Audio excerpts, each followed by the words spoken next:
معزز و محترم ناظرین و سامعین، السلام علیکم ورحمۃ اللہ وبرکاتہ۔ پیارے ناظرین و سامعین، کل کا جو دن ہے بڑا اہم دن ہے، خوشی کا دن ہے، اور اس طرح سے عید الاضحیٰ کا دن ہے۔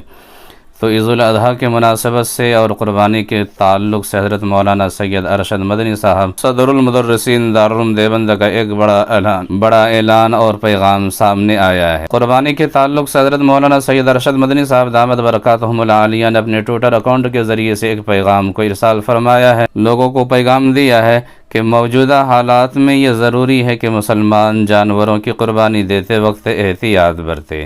قربان کیے گئے جانوروں کی تصویر سوشل میڈیا پر شیئر نہ کریں۔ مسلمانوں سے اپیل ہے کہ قربانی کے دوران سرکاری نیموں اور شرائط کا سختی سے پالن کریں، اور اس طرح سے سرکار نے جس جانوروں پر پابندی عائد کی ہے ان جانوروں کو قربان کرنے سے گریز کرے، پرہیز کرے، بلکہ قربان نہ کریں۔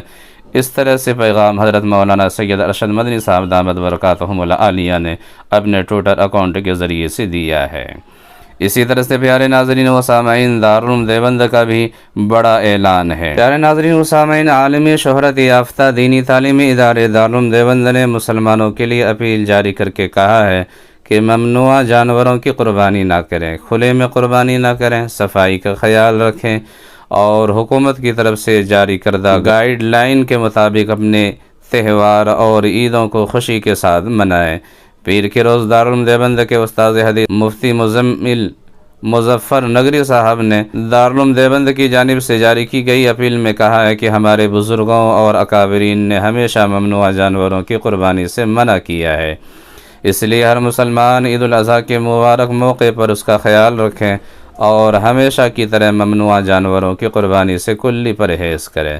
انہوں نے یہ بھی کہا ہے کہ کھلے میں قربانی نہ کریں، سڑکوں اور راستوں پر ہرگز قربانی نہ کریں، صفائی کا خاص خیال رکھیں، جانوروں کے باقیات سڑکوں یا نالیوں میں نہ ڈالیں،